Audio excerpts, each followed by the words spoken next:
Kondisi yang pertama, sujud sahwi yang dilakukan sesudah salam. Dalam hal ini, ada 3 keadaan yang melatar belakanginya.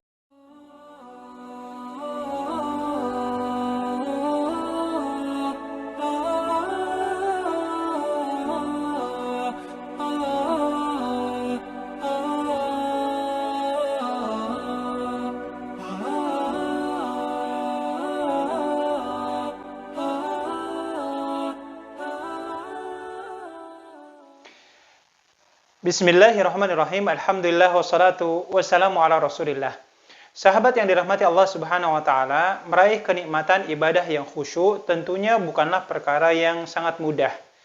Hal ini bukan hanya sekedar membutuhkan adanya mujahadah nafsiyah atau kesungguhan dan kefokusan jiwa serta pikiran kita yang harus dihadirkan. Namun juga di sisi yang lain ada tantangan eksternal berupa amaliyah atau gangguan-gangguan setan yang diarahkan kepada kita. Dengan tujuan tentu saja bukan hanya sekedar melalaikan kita dari sholat, namun juga memastikan agar ketika kita menunaikan sholat, kekhusyuan dan keterikatan hati serta batin kita kepada Allah itu menjadi sesuatu yang nihil dan sangat susah untuk kita dapatkan. Oleh sebab itu Allah Subhanahu wa taala menyatakan, a'udzubillahi minasyaitonirrajim, wa yasuddakum an dzikrillahi wa 'anis shalah.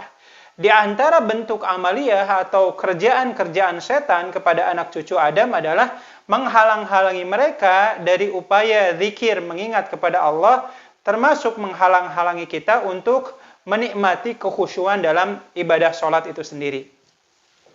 Ada satu cerita yang menarik di mana dalam hadis yang diriwayatkan oleh Imam Muslim, sahabat Utsman bin Abil As pernah mengeluh dan curhat kepada Rasulullah SAW, di mana dia berkata, "Ya Rasulullah, inna syaitana qad hala baini wa baina salati wa qiraati yalbasuha alayya." Ya Rasulullah, sesungguhnya setan itu benar-benar menghalangi saya untuk menunaikan ibadah sholat, dan termasuk bacaan-bacaan yang saya baca itu menjadi sesuatu yang sangat susah untuk diingat. Maka saat itu kemudian Rasulullah SAW menegaskan, "Dzaka syaitan yuqalu lahu khanzab." Kata Rasulullah, itulah pekerjaan-pekerjaan setan atau upaya setan untuk menjauhkan kita dari Allah. Bahkan Rasulullah dalam hadis ini menyebutkan nama secara langsung, bahwasannya setan yang mengganggu kita ketika sholat adalah setan yang bernama khanzab. Oleh sebab itu menjadi hikmah ilahiyah yang tidak bisa kita elakkan, ketika Rasulullah SAW mengalami kelupaan atau mungkin kealfaan dalam sholatnya, meskipun kita semua meyakini bahwasannya manusia yang paling khusyuk sholatnya, yang paling baik ibadahnya adalah Rasulullah SAW. Wa biidznillah, hikmah Allah Ta'ala menjadikan ada masanya Rasulullah SAW pernah sekali atau 2 kali mengalami kealfaan dalam sholatnya. Hikmahnya tentu saja adalah menjadi pembelajaran kepada kita ketika kita selaku umatnya mengalami kealfaan atau kelupaan terkait jumlah rakaatnya, atau mungkin ada rukun dari sholat itu yang terlupakan untuk kita tunaikan. Qadarallah, bentuk lupanya Rasulullah SAW menjadi ajaran atau sunnah bagi kita. Sehingga kalau kita lupa, lihat dan contohlah apa yang dilakukan oleh Rasulullah SAW ketika beliau mengalami kelupaan dalam sholatnya. Oleh karena itu, dalam salah satu sabdanya, Rasulullah SAW menegaskan, "Innama ana basyarum mislukum ansa kama tansawna fa idza nasiya ahadukum falyasjud sajdataini." Kata Rasulullah, sesungguhnya aku ini adalah manusia biasa layaknya kalian semua. Ada masanya aku mengalami kelupaan layaknya kalian semua lupa. Oleh sebab itu, bila mana ada di antara kalian yang mengalami lupa ketika sholatnya, maka lakukanlah sujud sebanyak 2 kali sujud. Dalam kajian fikih, kemudian para ulama mengistilahkan yang dinamakan 2 kali sujud ketika sholat itu dinamakan dengan istilah sujud sahwi. Oleh sebab itu, timbul sebuah pertanyaan, seperti apa sujud sahwinya Rasulullah SAW ketika sholatnya? Apakah ditunaikan sebelum salam atau sesudah salam? Lantas, doa seperti apa yang dibacakan oleh Rasulullah SAW ketika sujud sahwi itu ditunaikan? Menjawab pertanyaan-pertanyaan di atas, ikhwatihinkullah, ada beberapa hal insya Allah kita bisa jawab secara tuntas dan ringkas dalam kajian kali ini. Yang pertama, ketika berbicara tentang doa yang dibacakan pada saat sujud sahwi itu sendiri, ada keterangan dari sebagian ulama, bahkan kalau kita mengutip ke dalam kitab Raudhatul Thalibin, disebutkan adanya anjuran dari sebagian ulama ketika kita menunaikan sujud sahwi, doa yang kita bacakan adalah Subhana man la yanamu wa la yashu. Maha suci Allah Subhanahu wa taala yang tidak pernah tertidur dan tidak pernah mengalami kelupaan. Hanya saja doa ini kemudian dikritisi oleh Imam Ibnu Hajar Al-Asqalani, dan beliau ulama di kalangan mazhab Imam Syafi'i. Dalam kitab Talkhis Al-Habir disebutkan, sami'tu ba'dal a'immati yahki annahu yastahibu an yaqula fihima subhana man la yanamu wa la yasu ay fi sajdatai sahwi qultu lam ajid lahu aslan. Aku mendengar ada sebagian ulama yang menganjurkan ketika sujud sahwi dilakukan hendaklah membaca subhana man la yanamu wa la yasu. Akan tetapi kata Imam Ibnu Hajar, lam ajid lahu aslan.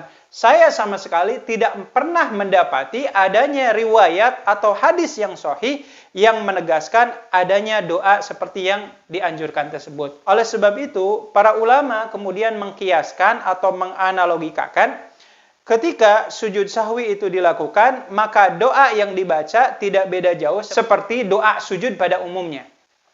Doa apa yang biasa kita baca?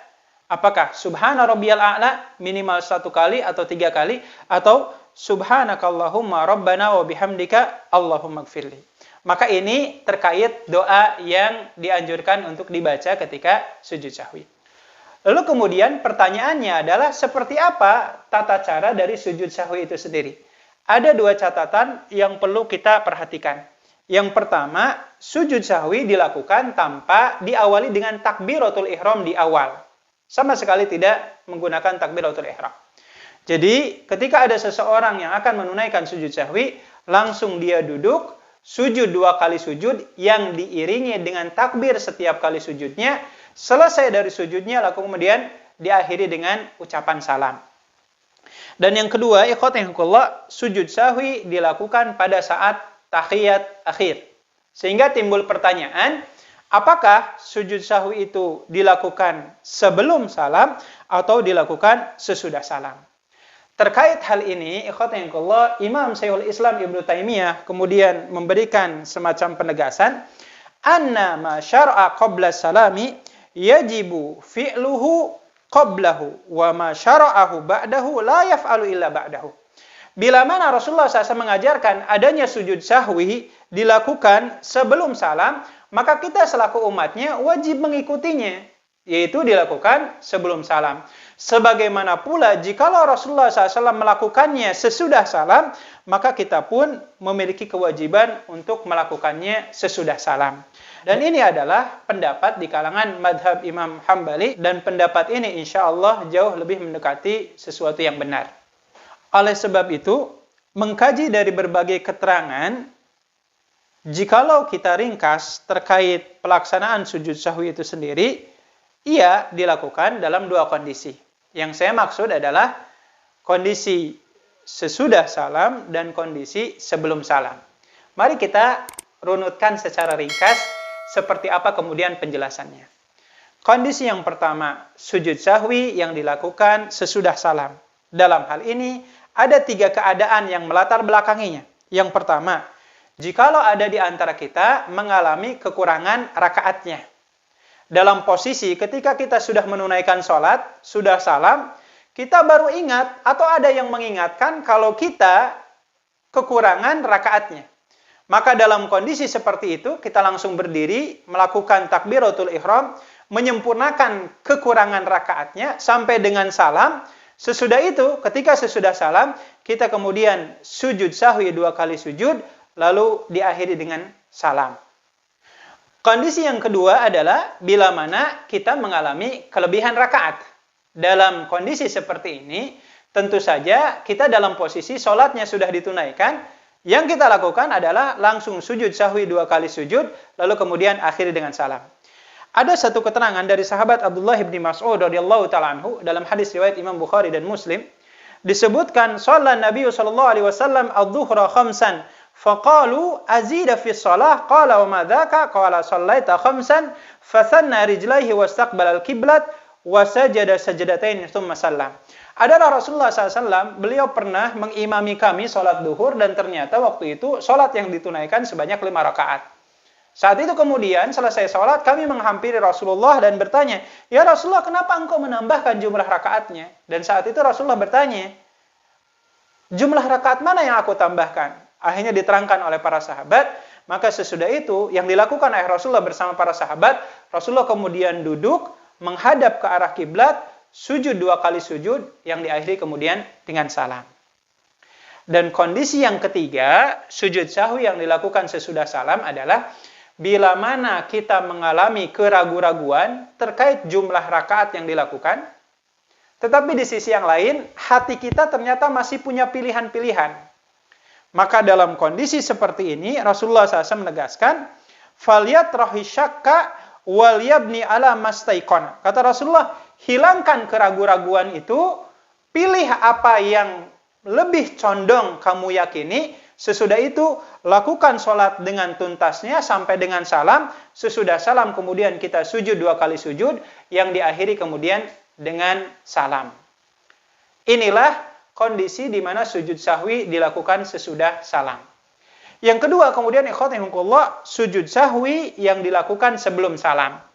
Dalam hal ini ada 2 keadaan yang melatar belakanginya. Yang pertama, kondisi di mana kita mengalami keraguan-raguan dan hati kita sama sekali tidak punya pilihan-pilihan. Ibarat kata pikiran kita ngeblank, nggak tahu ini berapa jumlah rakaat yang kita sudah tunaikan.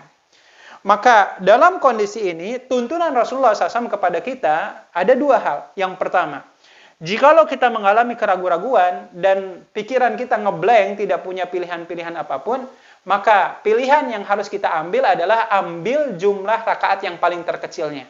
Contoh, ketika kita sholat umpamanya, kita ragu, ini kita sudah 2 rakaat atau 3 rakaat, maka ambil yang 2 rakaatnya. Atau kita ragu, sudah 3 rakaat atau 4 rakaat, maka yang kita lakukan, ambil yang terkecilnya. Nah, dalam posisi seperti ini, lanjutkan sholat kita sampai dengan tahiyat akhir. Sebelum kita salam, kita sujud sahwi 2 kali sujud. Sesudah itu, kemudian kita salam. Dan yang terakhir, ikhwatikumullah, sujud sahwi yang dilakukan sebelum salam, dalam kondisi jikalau kita lupa tidak tahiyat awal. Dalam kondisi seperti ini, ikhwatikumullah, Rasulullah SAW memberikan 2 bimbingan kepada kita. Yang pertama, dalam hadis yang diriwayatkan oleh Imam Abu Daud, Rasulullah SAW menegaskan, "Idza qama al-imamu fi raq'ataini, fa in dzakara qabla an yastawiya qa'iman, falyajlis. Fa in istawa qa'iman fala yajlis wa yasjud sajdatai sahwi." Bila mana ada imam yang sedang memimpin salat kita, tiba-tiba di rakaat yang kedua dia berdiri, jikalau posisi berdirinya punggungnya belum tegak lurus, maka si imam ini hendaklah duduk kembali. Sebagaimana pula kalau kita sholat sendiri, qadarullah kita lupa di rakaat kedua, kita bangun, tetapi posisi punggung kita belum lurus, maka perintahnya duduklah kembali, lakukanlah tahiyat awal. Tetapi bila mana punggung kita sudah tegak lurus, maka Rasulullah SAW melarang kita untuk duduk kembali menunaikan tahiyat awal. Oleh sebab itu, lakukanlah sholat sampai dengan selesai, akan tetapi sebelum salam, kita lakukan sujud sahwi 2 kali sujud, lalu kemudian setelah itu salam. Maka terkait hal ini, Rasulullah SAW memberikan bimbingan, dan ini poin keduanya. Jikalau imam mengalami kelupaan, sudah berdiri dan posisi punggungnya sudah tegak, jikalaupun makmum di belakangnya mengucapkan subhanallah untuk mengingatkan imamnya, maka bila mana posisi punggungnya sudah tegak lurus, imam tidak boleh sama sekali untuk duduk kembali. Hal ini sebagaimana dalam hadis yang disampaikan oleh sahabat Mughirah bin Syu'bah yang diriwayatkan oleh Imam Ahmad, diceritakan ammana Rasulullah SAW fi dhuhri awil asri faqama faqulna subhanallah wa asyara biyadihi ya'ni kumu faqumna. Pernah suatu kali ketika sholat duhur atau sholat asar, Rasulullah SAW memimpin sholat berjamaah. Tiba-tiba di rakaat kedua beliau berdiri. Kami di belakang kemudian mengucapkan subhanallah. Akan tetapi karena posisi Rasulullah duduknya sudah tegak lurus, saat itu Rasulullah tidak duduk kembali untuk tahiyat awal, melainkan beliau melanjutkan sholatnya, bahkan memberikan isyarat dengan tangannya kepada kami, agar kami semua ikut berdiri, dan kami pun ikut berdirinya layaknya Rasulullah SAW sebagai imam. Sesudah itu dilanjutkan sholatnya hingga sebelum akhir, pada tahiyat akhir, Rasulullah SAW bersama kami selaku makmumnya, sujud 2 kali sujud, yang kemudian diakhiri dengan salam. Inilah tuntunan ringkas bagi kita ketika kita mengalami kealfaan atau kelupaan pada saat kita menunaikan sholat, sehingga apa yang dikatakan oleh Rasulullah SAW, Rasulullah mengatakan, kanata tadghiman lisyaitan, bahwasanya kalau kita lalai, kita lupa dalam sholatnya, lalu kemudian kita melakukan 2 kali sujud, setan itu akan makin murka dan makin membenci kita. Karena kenapa? Ikhtiar yang dia lakukan untuk melalaikan kita dari mengingat kepada Allah dengan sholatnya yang khusyuk, terpatahkan dengan sujud sahwi yang diajarkan oleh Rasulullah kepada kita selaku umatnya. Barakallahu lakum, walhamdulillahirabbil alamin. Assalamualaikum warahmatullahi wabarakatuh.